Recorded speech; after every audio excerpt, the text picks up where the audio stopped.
पण माझे आयुष्य पिताजी तुम्ही ठरवलं.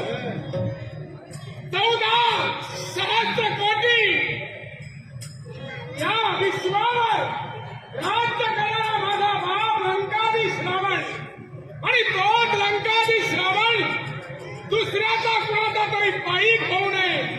आणि म्हणूनच पिताजी तुम्हाला सांगतोय, तुमची योग्यता महान आहे, या विश्वात तुम्हाला मान सन्मान आहे.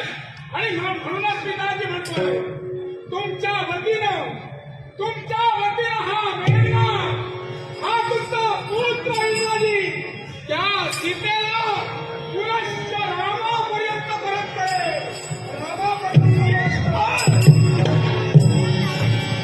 धिक्कार असो, एकाच तुझा धिक्कार असो. अरे सिंहाच्या पोटी दत्त घेण्यापेक्षा एका फळ कोल्ह्याच्या पोटी थांबावा लागतो. बरं झालं. थांबा पिताजी, थांबा म्हणतोय. या लंकेच्या भारदरबारात माझ्या मस्तकावर तुम्ही लंका प्रहार केला.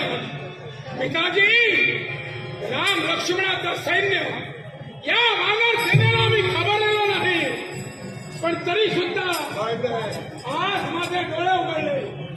पिताजी, तुम्ही हे केलात, हे फक्त पौलस्ती कुलासाठी केला आहात. आणि म्हणूनच पिताजी तुम्हाला सांगतोय, या युद्धासाठी जर माझी तुम्ही नेमणूक या लंकेच्या सेनापतीपदी करत असाल तर पिताजी तुम्हाला निक्षून सांगेन, उदयिक तुमच्या वतीनं आणि या लंकेच्या वतीनं लंकेचा सेनापती म्हणून हा इंद्रजित युद्धभूमीवर जाणार आहे.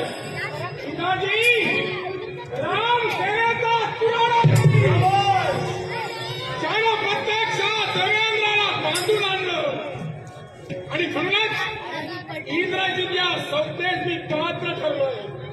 पिताजी, मग तुमची जर आज्ञा आहे, निघालोय मी. तुमचा आशीर्वाद विजयी भव.